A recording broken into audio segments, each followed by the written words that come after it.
Mirë se keni ardhur qendrëstar. Deklaratë e plot denoncimi. Mbi heshtjen kriminale të qeverisë dhe parlamentit shqiptar përballë deklaratës genocidiale të ministres serbe. Ministrja serbe foli publikisht para kamerave pa droj, pa turp. Ajo tha, po të isha në kohën e Miloševićit, do të kisha pastruar etikisht Kosovën nga shqiptarët. Kjo nuk është një deklaratë rasti. Kjo nuk është një rëshqitje gjuhe.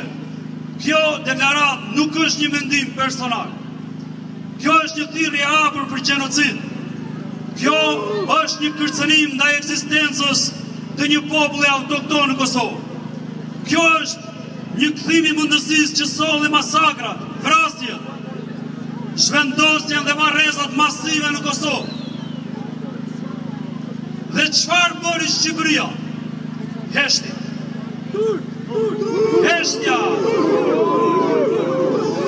Heshtja e Shqipërisë është një fyerje e dyfisht. Parlamenti shqiptar, ai që mban emrin e një shteti që u ndërtua mbi kockat e atetarëve, nuk bëri asnjë rezolut. Qeveria shqiptare, ajo që pretendon se mbron interesat kombëtare, nuk bëri asnjë protestë zyrtare, asnjë deklaratë të përbashkët, asnjë thirrje për dënim ndërkombëtar, asnjë kërkesë për tërheqje të fjalës, vetëm heshtje.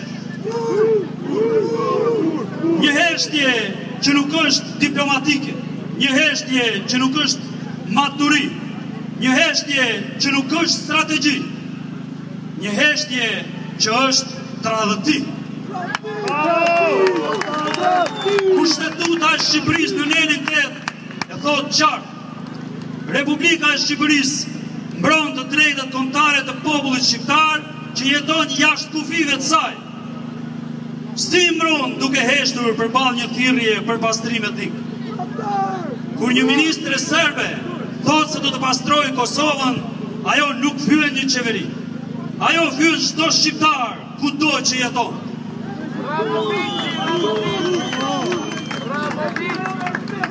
Ajo po fyen viktimat e gjenocidit serb. Ajo po fyen të mbijetuarit e masakrave. Ajo po fyen kockat e tëranëve që nuk u varrosën kurrë.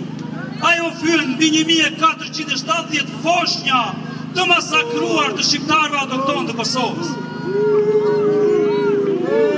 Dhe ju që uleni në karrikët e parlamentit, ju që merrni rrogën nga buxheti i shtetit, ju që betojni në kushtetutën, heshti. Shqiptarët nuk janë të huaj në Kosovë. Kosova nuk është një krajinë e diskutueshme.